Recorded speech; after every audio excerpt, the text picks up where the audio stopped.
Buenos días, soy el doctor Fernando Bota, presidente del Comité Latinoamericano de la Asociación Internacional de Geriatría y Gerontología. Es un placer presentar esta mesa sobre el envejecimiento en nuestra región, en la cual los distinguidos miembros de nuestro comité harán distintas intervenciones mostrando aspectos de la diversidad cultural, etnográfica y geográfica en nuestra realidad. El doctor Robinson Cuadros nos va a hablar sobre la problemática LGBT, el doctor Roberto Girón desde Perú sobre la discriminación, el doctor Homero Gat sobre las poblaciones migrantes, la doctora Heckman desde Brasil de las inequidades y género y etnicidad, y finalmente el doctor Acánfora de Argentina nos va a hablar sobre el envejecimiento saludable, mito o realidad. Creemos que con esto nuestra mesa va a tener una visión global de las problemáticas en la realidad. Bueno, muchas gracias y estamos a sus órdenes. ¿Qué tal, amigos? Soy Robinson Cuadros, médico geriatra de Colombia. Desde el COMLAT hacemos un llamado a las realidades que enfrentamos en América Latina en atención humanizada y diferencial de acuerdo a las características particulares de las personas mayores en su contexto cultural, social y económico. Todo esto nos obliga a preguntarnos por los grupos de especial atención en el abordaje gerontogeriátrico de la atención sociosanitaria. Por ejemplo, los tamizajes o escalas de valoración cognitiva o funcional tienen en cuenta la orientación sexual, si la persona es habitante de calle, pertenece a un grupo étnico o especial, o se considera la carga emocional si es refugiado o migrante. ¿Qué tantos estudios de investigación estamos adelantando en los factores de riesgo a nivel biopsicosocial y espiritual que pueden tener estas personas en perspectiva de envejecimiento saludable?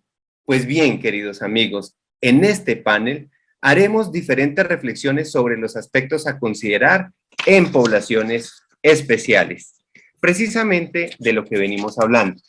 Los marcos jurídicos internacionales siguen haciendo invisibles a las personas mayores. Debemos trabajar en equipo para transformar su imagen social, no por estética, sino por la importancia que tienen como seres humanos sujetos de derechos y de deberes, donde valoremos más su presente que su pasado. Empecemos con la población LGTBI, como población con un crecimiento exponencial en el mundo. En Estados Unidos se reportan más de 1 millón de personas LGTBI, cifra que se duplicará para el 2030. Sin embargo, en la actualidad, los estudios muestran que esta población tiene más probabilidades de experimentar discriminación en vivienda, tener ingresos más bajos y es más probable que expresen una falta de apoyo social. Claramente existe discriminación, estigmatización y exclusión por parte de las mismas personas mayores heterosexuales, lo cual nos reta a educar, capacitar y acompañar a las personas mayores en este sentido. Es necesario desarrollar cátedras y líneas de trabajo en la formación del personal sociosanitario con este enfoque diferencial, en especial en poblaciones LGTBI que no han sido tan estudiadas, pues la mayoría de estudios se centran en hombres blancos, de clase media, con educación, que viven en núcleos urbanos y que participan activamente en la comunidad gay.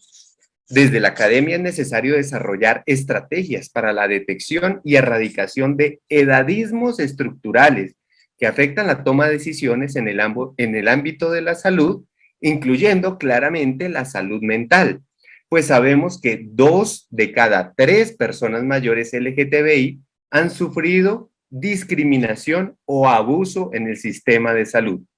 Debemos establecer mecanismos políticos que mitiguen ese impacto de la soledad no deseada, dado que pocas tienen descendencia y muchas han sido rechazadas por sus familias, han tenido inestabilidad laboral y miedo al rechazo. Y fortalecer el cuidado a largo plazo en centros que sean inclusivos y que tengan personal capacitado en sus capacidades y en sus necesidades.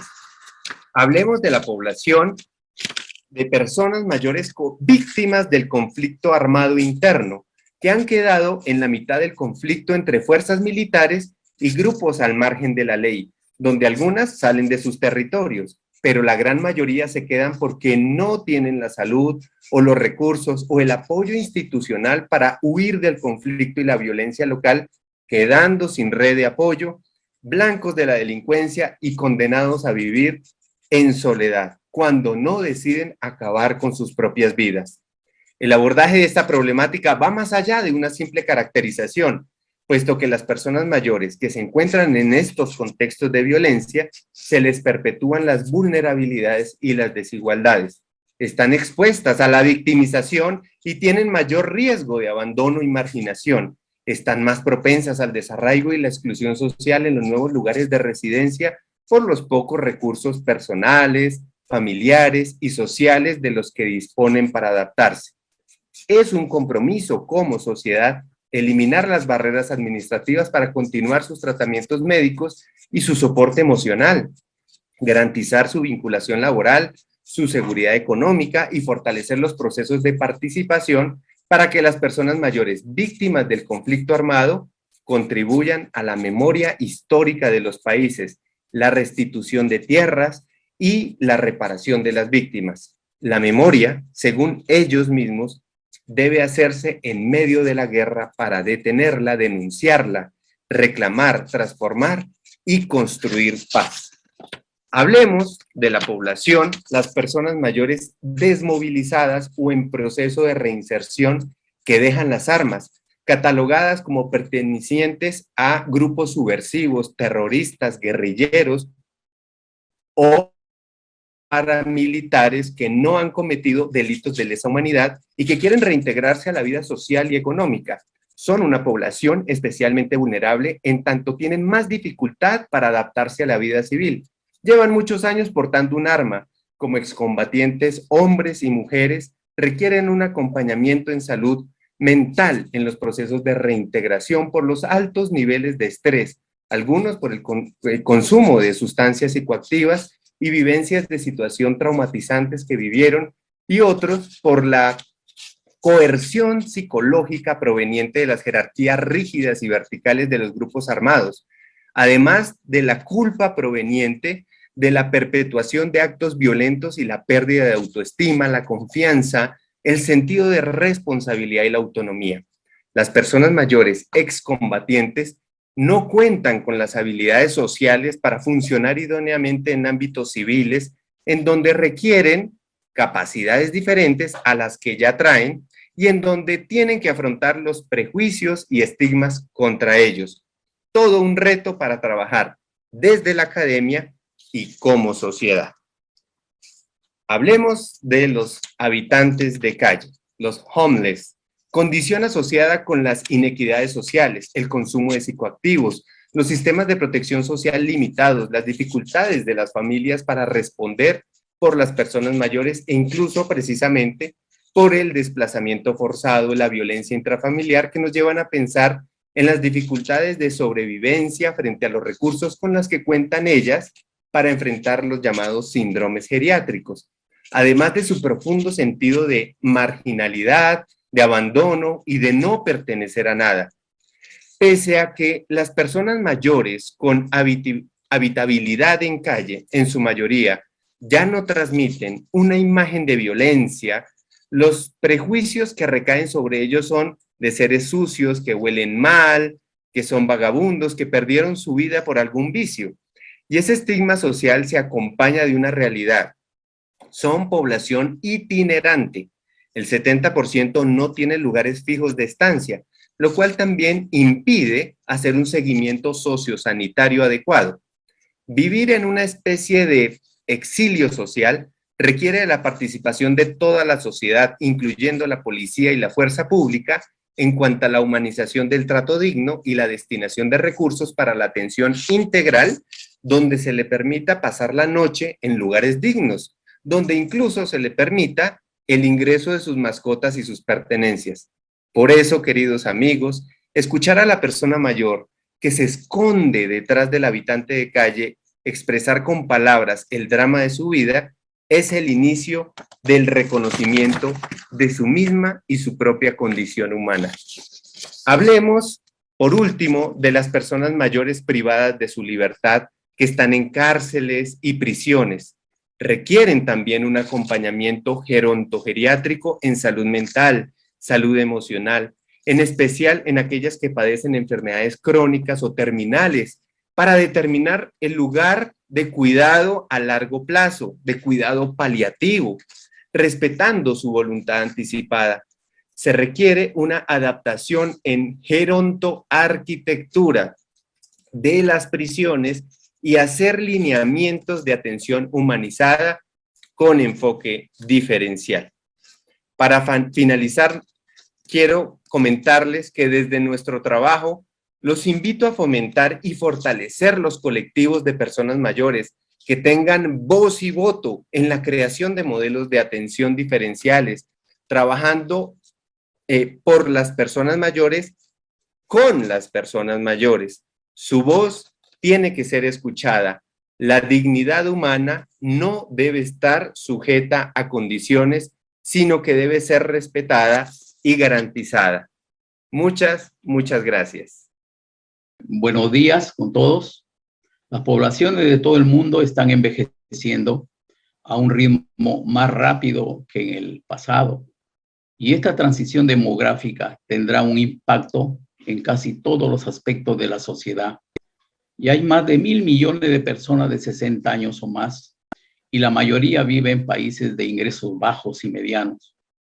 Muchos no tienen acceso ni siquiera a los recursos básicos necesarios para una vida con sentido y dignidad. Otros enfrentan múltiples barreras que impiden su plena participación en la sociedad. Se necesita con urgencia una década de acción mundial concertada sobre el envejecimiento saludable para garantizar que las personas mayores puedan desarrollar su potencia con dignidad e igualdad y en un entorno saludable. Debemos considerar esta década como una oportunidad para que cada país pueda resolver las múltiples deficiencias e inequidades de la población adulta mayor, con el fin de mejorar la calidad de vida. El tema que abordaré este corto tiempo es sobre la discriminación y el envejecimiento saludable, cómo se genera y qué debemos hacer para tratar de evitarla. En cuanto a la discriminación de las personas mayores, recibe el nombre de edadismo. El término no está reconocido por el diccionario de la Real Academia Española. Se trata de una traducción de ageísmo de uso común en el ámbito de la gerontología anglosajona. Edadismo es una discriminación que afecta aún más a los adultos mayores en esta pandemia. Restarle importancia a su aporte social y laboral, infantilizarlos a través de abuelitos o abuelita, son alguna forma de discriminar a las personas de más edad. Lo opuesto a la discriminación es la equidad, que promueve oportunidades iguales y justas para disfrutar de los factores determinantes y facilitadores de un envejecimiento saludable, como la posición social y económica, la edad, el sexo, el lugar de nacimiento o residencia, la condición de inmigrante y el nivel de capacidad. Por otro lado, la Organización Mundial de la Salud amplió el concepto de envejecimiento saludable al proceso de fomentar y mantener la capacidad funcional que permite el bienestar en la vejez. La capacidad funcional consiste en tener los atributos que permiten a todas las personas ser y hacer lo que para ellas es importante.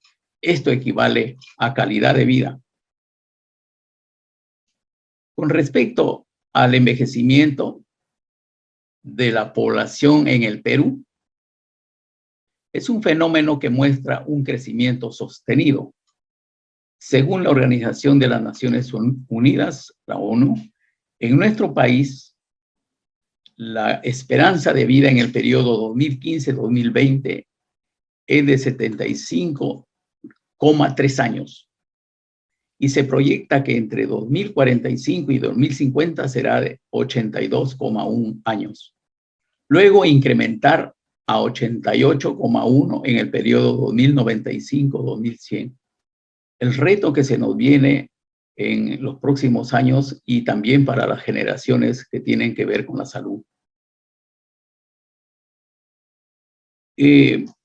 También la población de 60 años o más crecerá de forma más acelerada en los países en desarrollo, de 652 millones en 2017 a 1.700 millones en el 2050, mientras que en los países más desarrollados pasará de 310 millones a 427 millones. La región donde crece más rápidamente el número de personas mayores es África, seguida de América Latina y el Caribe, y a continuación Asia. Consideramos que el envejecimiento saludable va estrechamente ligado a la desigualdad social y económica. Las desventajas en salud, educación, empleo y obtención de ingresos comienzan pronto, se refuerzan mutuamente y se acumulan a lo largo de la vida. Por ejemplo, una persona con compromiso de su salud que tiene limitaciones para cumplir con un trabajo determinado, esta persona probablemente se retire pronto de su trabajo o a menos edad de la acostumbrada, y lógicamente que su pensión va a ser mucho más corta. Por eso la relación que existe entre salud, empleo, educación y los ingresos que tiene cada persona.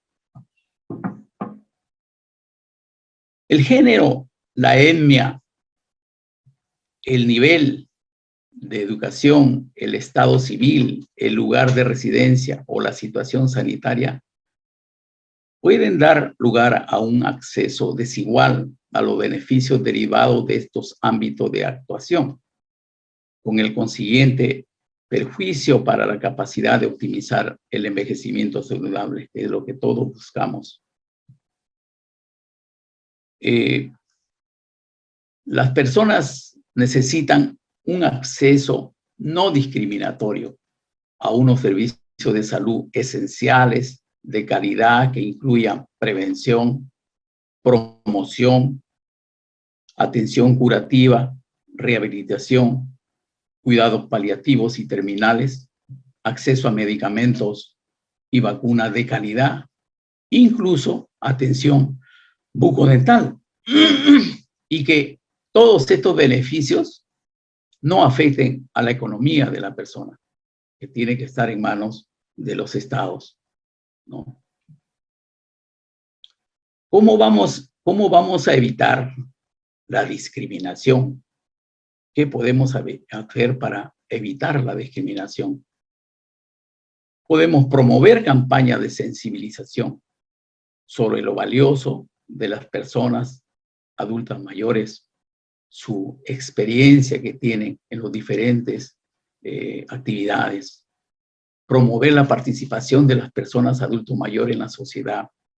De repente, esta sociedad está solamente basada en los jóvenes. De repente, promover la participación en la sociedad y que sea esto de intergeneracional, que sería óptimo. Se elimine el lenguaje estigmatizante. En todos los países existe este lenguaje estigmatizante de promover una autoestima en los adultos mayores muy baja. Fomentar relaciones sociales, vuelvo a insistir en relaciones sociales intergeneracionales.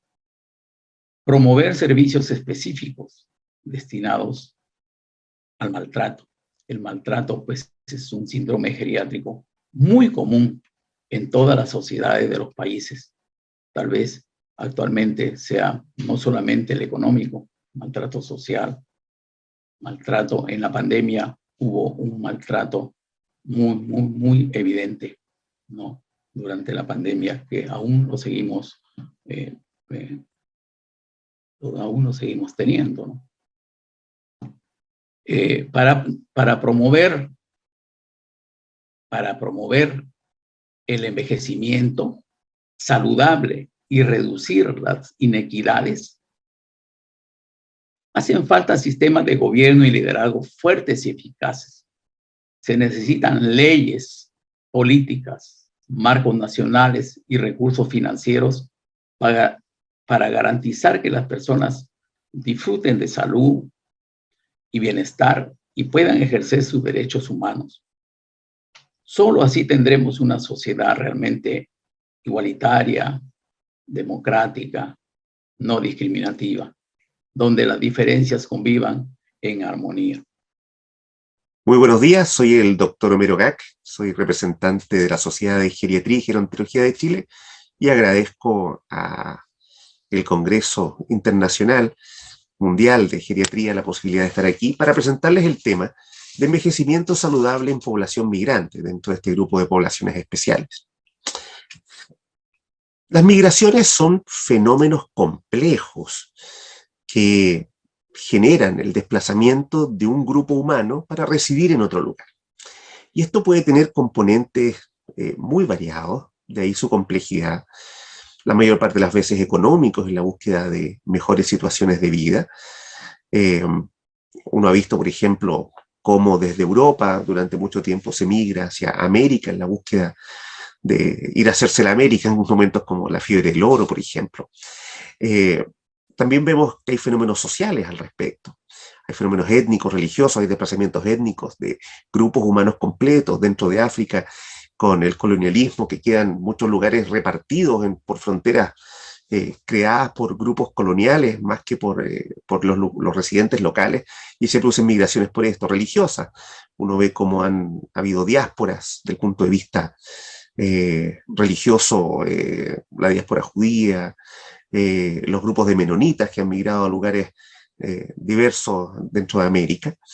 Y también las guerras, probablemente esto nosotros ya lo estamos viviendo mucho, lo vimos con Siria hace un poco tiempo atrás y estamos viviéndolo con Ucrania nuevamente, cómo se generan desplazamientos humanos, como podemos ver ahí. Los desastres naturales, en mi país, Chile, nosotros, poblaciones completas casi se han trasladado cuando ha habido, por ejemplo, erupciones volcánicas o ha habido terremotos. Situaciones políticas, en mi país y en otros muchos ha habido momentos de poblaciones que se han exiliado. América Latina ha recibido muchos chilenos en su momento por temas políticos. Y oportunidades, momentos en los cuales se da la oportunidad de que hay un país que está mejor que otro desde el punto de vista de posibilidades, y que eso genera que se vayan desplazando las poblaciones. También tenemos los fenómenos de migración campo-ciudad. Yo tengo el recuerdo cuando viví en España de algunos pueblos donde prácticamente la mayor parte de la población eran adultos mayores, quedaban muy pocos, y la gente joven había migrado a ciudades más grandes, quedando estos pueblitos muy pintorescos, pero llenos de personas mayores. Las migraciones en general son fenómenos que, a diferencia de otras situaciones que afectan a las personas mayores, son los más jóvenes quienes salen de sus países, y esto va a generar cambios tanto en el país de llegada como en el país de origen de la población. Ustedes pueden ver que el salir una gran masa de personas jóvenes de un país va a producir un envejecimiento relativo de su tierra. Y esto, por otra parte, va a producir que esas poblaciones que están teniendo hijos, que son jóvenes, en otros países van a rejuvenecer un poco a la población del país que llegue. Tengo el recuerdo de ginecólogos obstetras diciéndome que las migraciones en Europa, por ejemplo, producían un aumento de mayor cantidad de nacimientos, por ejemplo. Muchas veces los migrantes tienen tasas de natalidad más altas que las tasas de natalidad de los países que los acogen. Y eso es un fenómeno interesante porque va produciendo cambios, como podemos ver en este ejemplo. Aquí tenemos dos ejemplos. El primero es el de Venezuela. En el informe de la ONU se calcula que han salido en esta última década cerca de 5.6 millones de personas de Venezuela. Y la población, por ese motivo, es similar a la que tenía en el año 2010, o sea, no ha habido crecimiento poblacional. Y esto produjo que el país se envejeciera aproximadamente en 20 años, o sea, lo que se esperaba que ocurriera en 20 años está ocurriendo ahora. Otro caso similar es el de Haití, que tiene un total de 11,4 millones de habitantes y 1,5 millones de habitantes han emigrado. Y esto genera también un adelanto del proceso de envejecimiento en una tasa importante, o sea, 10 años por lo menos. Así que ya a nivel poblacional nosotros vemos que se generan cambios respecto a qué es lo que va a pasar, y esto va a producir grandes desafíos. O sea, piensen ustedes lo que significa el tema de inmunizaciones, el tema de situaciones de riesgo cardiovascular, de aumento de patologías asociadas a la edad que se empieza a producir, y eso por lo tanto es muy importante a la hora de considerar los fenómenos migratorios. Y quienes migran en general como personas mayores, ustedes pueden ver ahí que del total de personas mayores, los migrantes corresponden a un 12%, creo que son mayores de 65 años, del total de migrantes, esto es un informe de las Naciones Unidas de migración del año 2020. Ahí podemos observar que la mayor parte del porcentaje de personas mayores migrantes están fundamentalmente en Oceanía, en, ¿cómo se llama?, en Norteamérica y en Europa, y en África, Asia y Latinoamérica hay menos cantidad. Generalmente los migrantes son poblaciones mucho más jóvenes en estos tres últimos lugares. Así que la mayor parte de estas migraciones de personas mayores se producen en lugares con mayor índice de desarrollo habitualmente. ¿Y qué puede motivar que las personas mayores salgan de sus países? Bueno, al igual que en cualquier otro fenómeno migratorio, las guerras, los conflictos políticos pueden producir la salida de las personas mayores buscando mejores oportunidades o seguridad en otros lugares. Pero también se produce la llamada migración en cadena, que tiene que ver con el hecho de seguir a los hijos y al mismo tiempo poder apoyar a esos hijos migrantes. Uno lo ve, por ejemplo, como en poblaciones donde los hijos se han ido a otro lugar a trabajar y que tienen que dejar a los nietos de estas personas mayores solos, muchas veces se trasladan para ayudar al cuidado de nietos, para ayudar en la crianza, también por motivos de salud. Hay situaciones bastante singulares, por ejemplo, en el sur de Chile, en la Patagonia, había lugares donde la conectividad con Argentina era mejor que con el mismo territorio nacional. Por lo tanto, algunos países, personas buscando salud se iban a Argentina para tratar de recibir atención de salud más que recorrer otros lugares cerca de Chile. Así que existen variados motivos por los cuales, y probablemente el tema del apoyo a la familia y la búsqueda de salud son muy importantes en este grupo de personas mayores que migran. La inmigración genera un enriquecimiento cultural importante, pero al mismo tiempo genera desafíos significativos en el encuentro de culturas. Nosotros en mi país hemos recibido esta cultura culinaria de lugares como Perú, como Venezuela en forma importante, y las personas que migran también comienzan a adaptarse. Esto también para las personas migrantes no deja de ser un tema, o sea, tener que aprender a comer otras cosas, tener que arreglárselas para vivir una cultura diferente, tiene algunas dificultades. Hemos visto algunos documentales, como es el caso de el de la Selección Nacional de Fútbol de Francia, cómo fue migrando y fue cambiando esta selección de tener muchas personas que eran de origen latino o español, de zonas más pobres y árabes, a tener una mayor presencia, por ejemplo, de personas de origen africano, lo cual le ha resultado muy bien a Francia. Llegaron a ganar un mundial y tenemos grandes jugadores de esa selección que son de origen africano, por ejemplo. Así que la migración genera estas relaciones culturales importantes. Bueno, la salud tiene sus complejidades también en la población migrante. Ustedes pueden ver el ejemplo de España, las personas migrantes consultan menos, tienen menos controles médicos, y esto va a producir que esos grupos humanos puedan tener mayores dificultades a futuro y un peor control de enfermedades crónicas. En Chile, por ejemplo, hemos visto enfrentados de que colocar traductores de creol para las personas que migran desde Haití, y podemos ver también cómo aspectos religiosos, como la presencia del Ramadán en personas musulmanas, también puede generar algunas alteraciones cuando se hospitalizan para poder hacer el manejo. La salud mental es otro tema importante. Los mayores extrañan su tierra, y esto puede, al mismo tiempo que con la pérdida de tradiciones, provocar tristeza, cuadros depresivos. La pérdida de relaciones sociales previas también es importante. Hay algunos estudios, por ejemplo, en mexicanos inmigrantes en Estados Unidos, que revelan aumento de las patologías de salud mental en personas mayores en comparación con personas que de la misma condición en el país de origen y con las personas que viven también en los Estados Unidos. El regreso al país, el grupo Iyapu chileno, que ellos regresaron después de años de exilio, el regreso al país de origen también genera nuevos desafíos, como tener que adaptarse a las condiciones locales, no tener una previsión de salud y perder, por lo tanto, a veces beneficios que tenían en otros países con buena situación de, digamos, de previsión de salud, y eso perderlo a su llegada. ¿Qué cosas necesitamos para un envejecimiento saludable? Primero que nada, censar y conocer muy bien a la población adulta mayor migrante, saber qué situación funcional tienen, qué grado de enfermedades crónicas, acercarse a esta población mayor y conocer sus aspectos nutricionales, evaluar sus redes de apoyo y cuál es el grado de salud mental que tienen, informar, invitar a participar e integrar las acciones de salud comunitaria, evaluar situaciones de hacinamiento, cosa que nos tocó ver potentemente con la pandemia, cómo situaciones de hacinamiento podían empeorar la situación de salud de un grupo en caso de lo que fue el coronavirus. Y también integrarse a asociaciones de migrantes, que en conjunto pueden también desarrollar aspectos de ayuda a los grupos humanos relacionados con temas de salud. La portabilidad de datos sanitarios, una de las cosas que se ha conversado en reuniones en Washington, en Naciones Unidas, por ejemplo, de Naciones Unidas, conocer la prevalencia de patologías del país de origen es fundamental.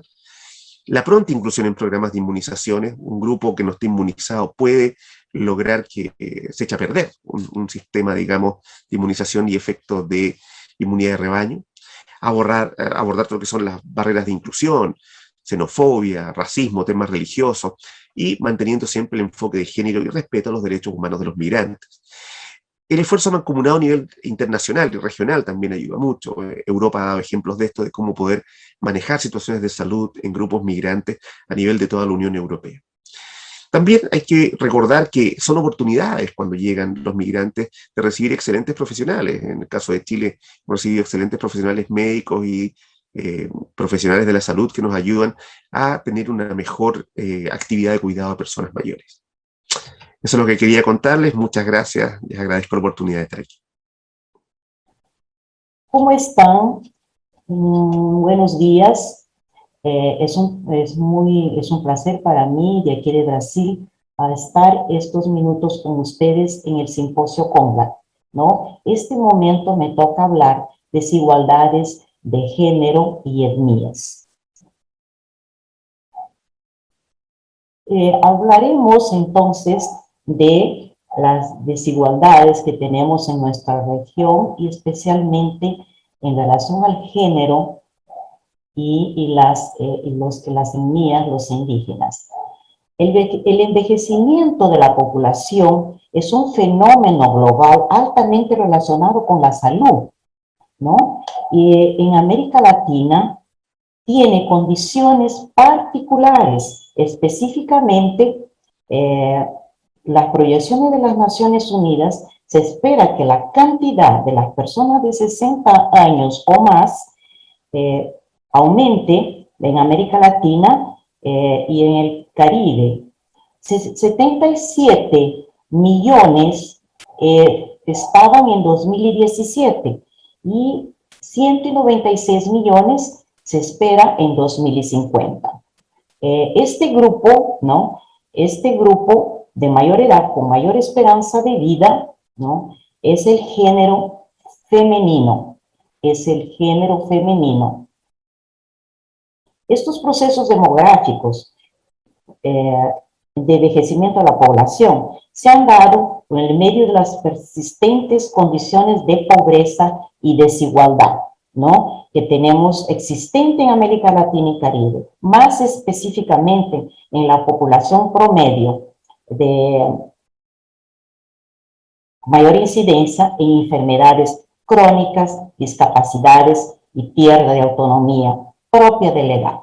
Más, asimismo, la subpopulación experimentó un mayor riesgo de mortalidad a lo largo del curso de la vida al llegar al grupo de mayor edad. Está compuesta por miembros relativamente más resistentes, lo que es una paradoja, un paradoxo en América Latina, que la proyección del envejecimiento acelerado de nuestra región, ¿no? Que enfrenta desigualdades, preconceptos por el color de su piel y por su género.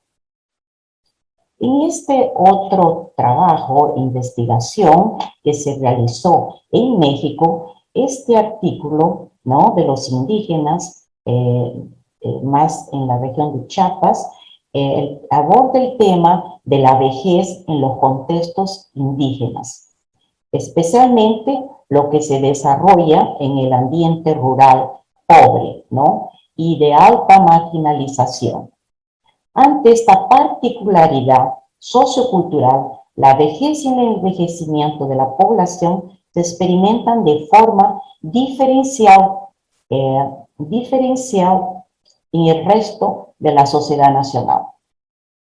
Los pueblos indígenas, en consecuencia, presentan el mayor atraso en esta categoría y lo peor, no existen programas oficiales de soporte para los ancianos, ¿no? Es una pena realmente, ¿no?, que no tenga ese apoyo en la vejez, salvo la ayuda económica estatal y federal que reciben los abuelitos. Es preciso instrumentar programas integrales que den apoyo, soporte al envejecimiento, ¿no? Esta población anciana registra los índices de más altos de analfabetismo, en especial el sector femenino, como siempre, ¿no?, estamos abordando este tema. Y es falsa la idea de que los ancianos no están dispuestos a aprender cosas nuevas, ¿no? Ellos realmente, por el contrario, se muestran muy orgullosos cuando son capaces de estampar su firma. Es preciso entonces centrar la atención con ellos, pues están ávidos de aprender a leer y escribir, tanto en español como en su lengua nativa. Aquí vemos un trabajo muy bonito, ¿no?, que se hizo en Sao Paulo con nuestro colega Ricardo Guerra, Beatriz Eugenia Alvarado y María Zúñiga, ¿no? Ellos investigaron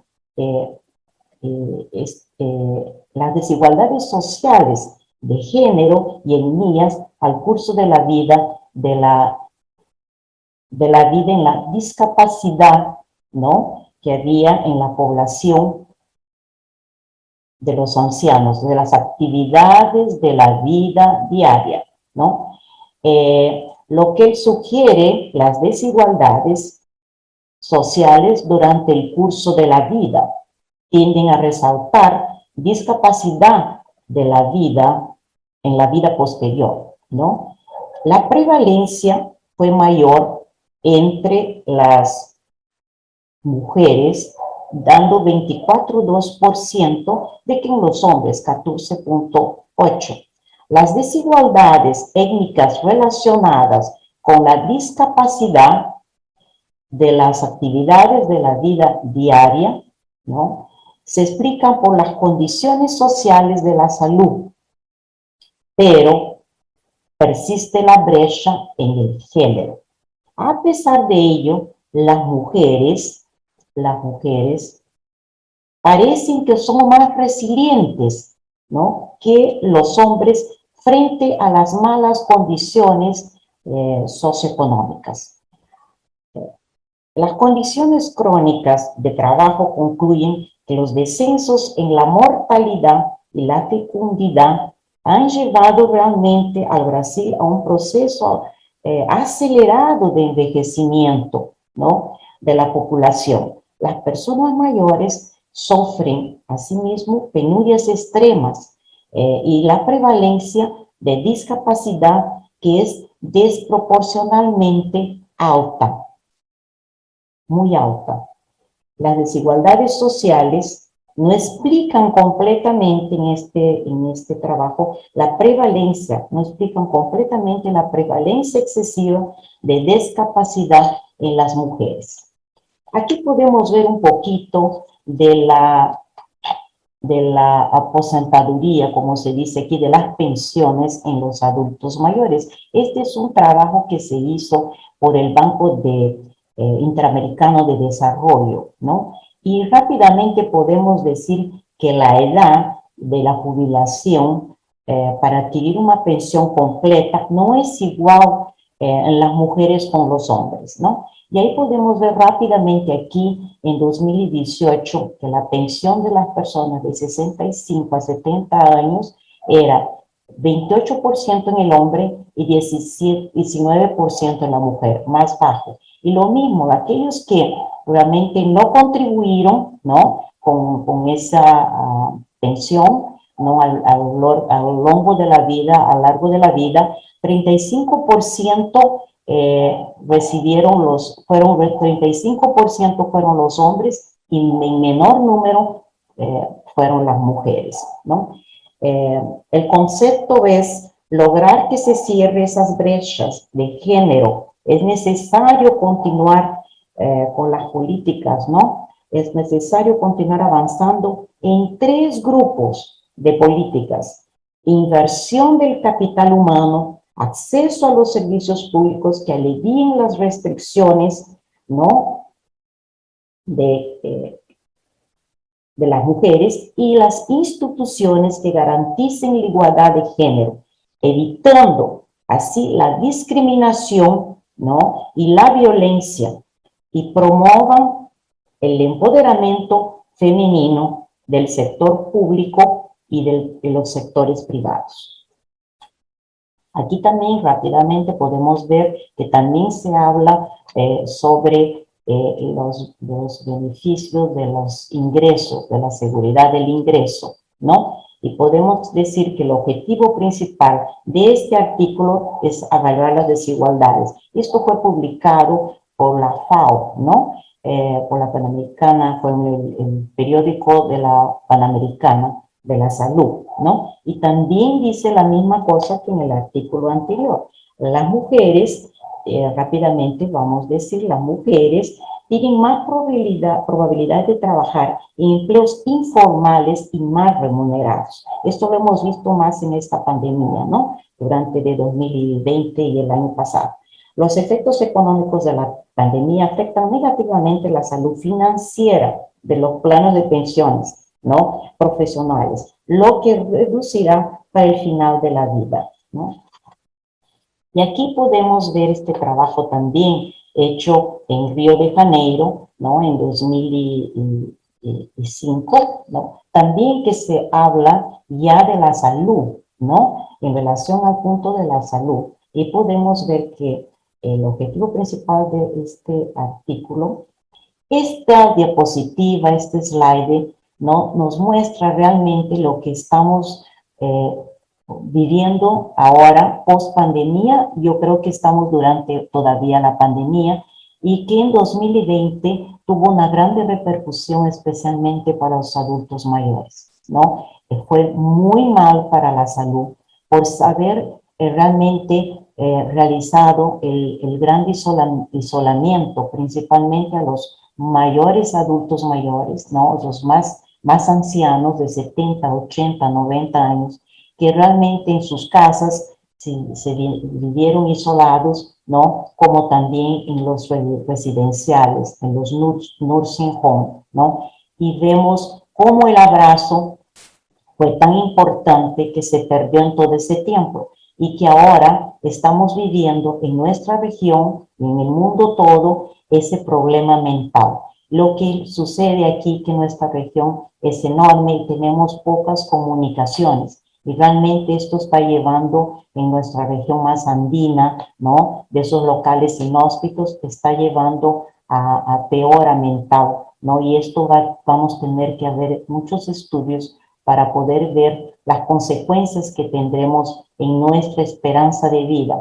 Aquí en el Brasil estamos viendo que conforme las estadísticas de IBGE, como se dice INPEA, realmente nos parece que será una base de 4 años que se está perdiendo con esta pandemia, ¿no? Realmente está teniendo grande repercusión del envejecimiento y esperanza de vida, ¿no?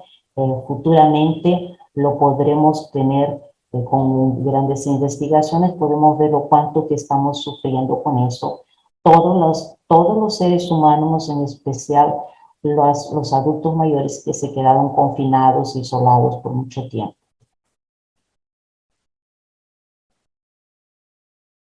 Y ahora vamos a terminar, no dejando de decirles en relación a esta charla, que las políticas fiscales realmente pueden influir en la igualdad del género mediante los impuestos y los gastos para impulsionar programas a favor de la mujer. Ya vimos cómo realmente es una grande desigualdad de género, ¿no? Y también ayudar para tener más subsidios para luchar contra esa violencia doméstica, ¿no?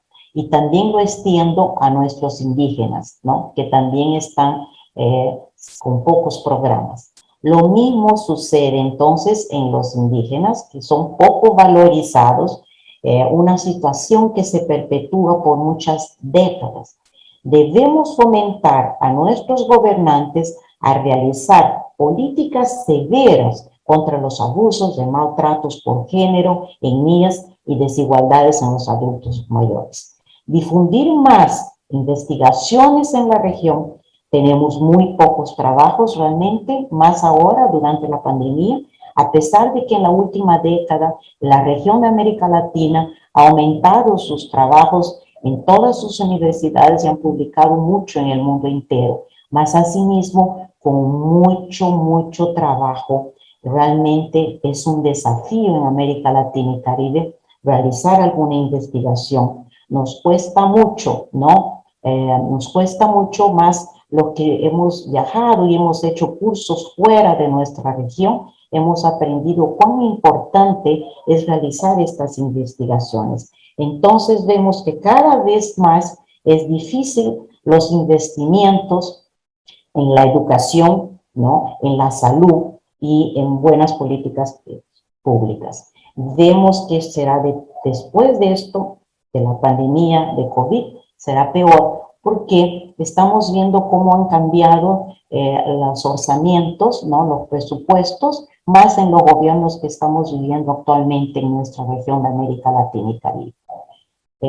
Me encantaría agradecer, ¿no? A todos. Este es el equipo con el cual trabajo, ¿no? Del Comité de América Latina y Caribe. Esto fue una foto de la última vez que tuvimos un encuentro, ¿verdad? Que nos conversamos, charlamos, nos abrazamos y reintegramos en varias sociedades de nuestra región de América Latina que están aquí presencialmente, ¿no? Esperamos que nos encontremos más veces y aprovecho la oportunidad para agradecer a toda la Comisión Científica, a todo el Congreso de la Asociación Internacional de Geriatría y Gerontología por habernos ayudado a hacer o por nos brindar este Congreso, que fue un grande desafío realmente para toda la Comisión y para todos los que estamos aquí, ¿no? En la infraestructura, grabando, manteniendo, informándonos. Les doy felicitaciones. Fue un desafío, fue un congreso único.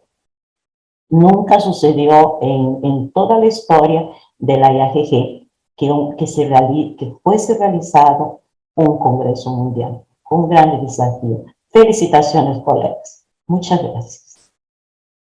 Es un placer para mí participar en este simposio de envejecimiento saludable, una visión desde las Américas. Yo voy a hablarles acerca de si el envejecimiento saludable es o fue un mito, una promesa o una realidad. Vamos a tratar en esta exposición de dilucidar este tema y cuál es el rol de nosotros los gerontólogos y geriatras para poder trabajar en este tema. Hay algunos mitos que están metidos en la sociedad y que está estigmatizando a la persona adulta mayor, al anciano, como nosotros querramos llamarlo.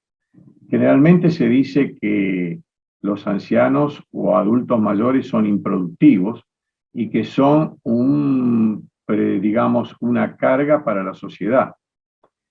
Y esto más que nada en sociedades muy evolucionadas, se dice cuando hay un sistema social que protege a la vejez y un reparto justo de ganancias en cuanto al sistema jubilatorio y demás. Imaginemos qué pasa en nuestros países, en toda Latinoamérica, donde prácticamente hay muy poca gente que aporta al sistema. También otra de las cosas que dicen es que no tienen capacidad de poder aprender tareas nuevas y que esto implicaría que no necesitan educación ni entrenamiento para nuevas tareas. También dicen que son incapaces de tomar sus propias decisiones incluso acerca de su propia vida. Recuerdo que estos mitos podríamos estar hablando prácticamente toda la exposición y ocupar todo el tiempo y no nos pondríamos de acuerdo. Esto es lo que uno trata de resumir, que está digamos, en la mente popular, en la sociedad, acerca de las personas ancianas.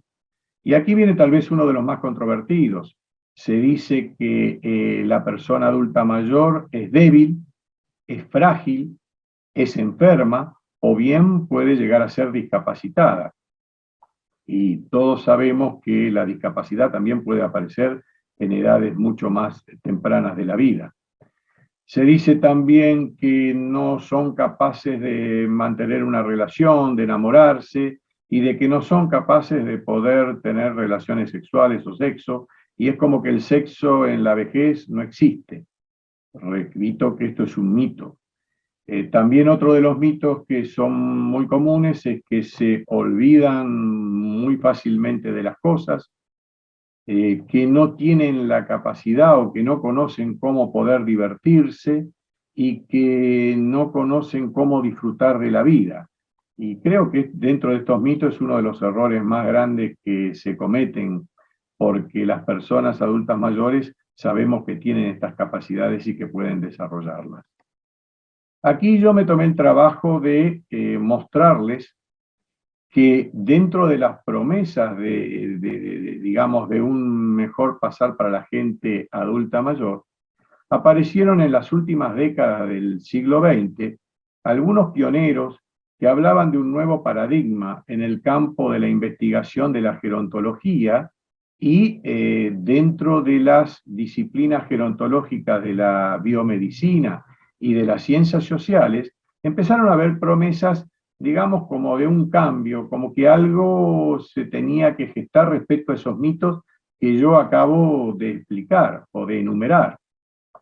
Y aquí la primera mención respecto a lo que podía ser, en vez de un mito, una capacidad distinta para las personas mayores,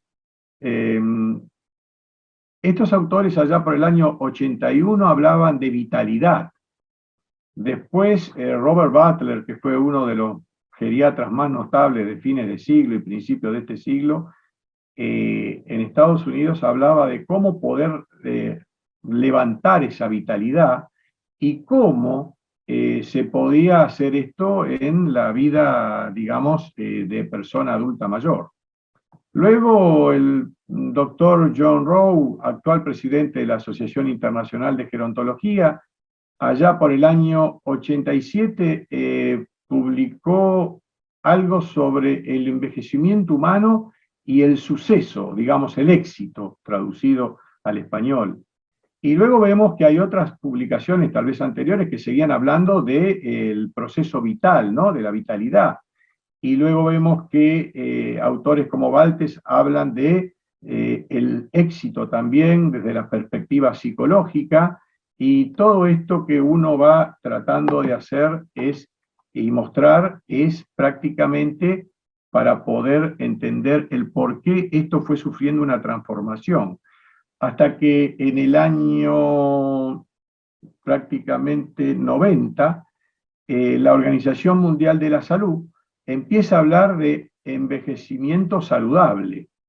Y también otros autores empiezan a hablar de envejecimiento activo. Y luego la propia Organización Mundial de la Salud va a terminar publicando un trabajo muy importante en el año 2002 acerca de lo que fue el envejecimiento activo. Y luego vemos que ya en el año 2013, Fernández Ballestero empieza a hablar que hay una semántica de cómo denominar esta parte del envejecer bien. Para esto vemos que hay y se usan sinonimias, ¿no?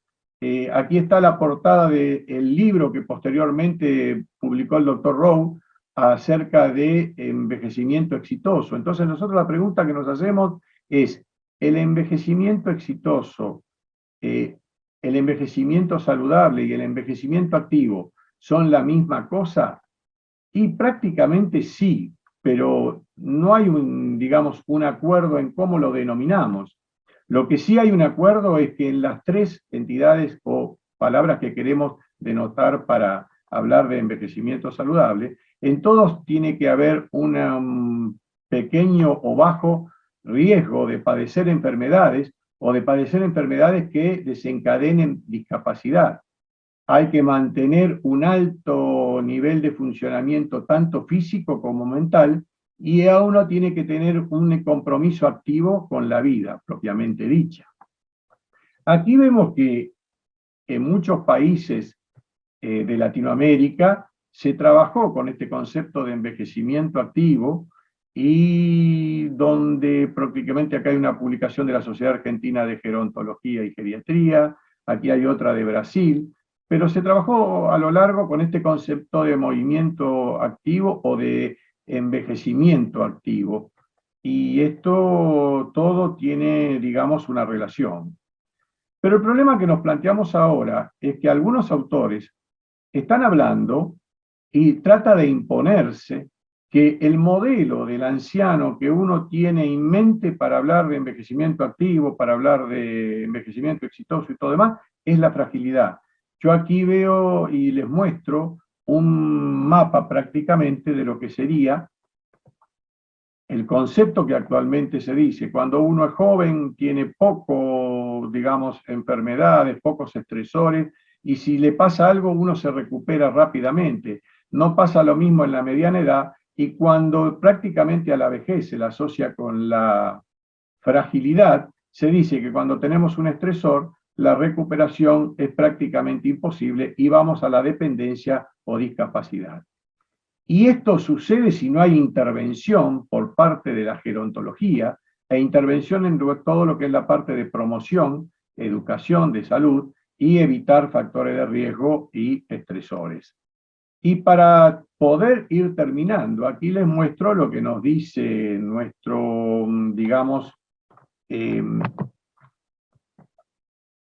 querido Alex Calache, donde él a fines de siglo, prácticamente allá por el año 97, habla que cuando en el año 90 la Organización Mundial de la Salud empieza a hablar de envejecimiento saludable, es para reconocer estos factores que nosotros debemos evitar y promover en promoción de salud y en el cuidado de la salud, que pueden afectar a las poblaciones ancianas.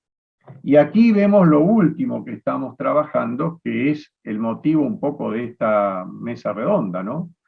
Que se ha decretado la década para el envejecimiento saludable, que va a ir entre el 2020 y el 2030.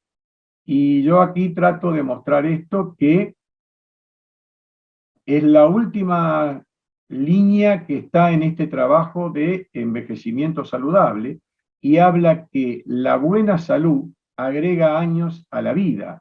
Entonces esto nos mueve a pensar que el envejecimiento saludable y la longevidad se empiezan a dar la mano y empieza a ser motivo de nuestro trabajo prácticamente a diario. Por eso que cuando uno pregunta si el envejecimiento saludable, el envejecimiento exitoso o el envejecimiento activo, o la década del envejecimiento saludable es donde nosotros debemos trabajar, yo les digo que para que no exista la pregunta de mito, promesa o realidad, es nuestra tarea, la de los gerontólogos, para que esto sea una realidad y esto sea posible. Muchas gracias por vuestra atención y quedo a la espera de alguna pregunta.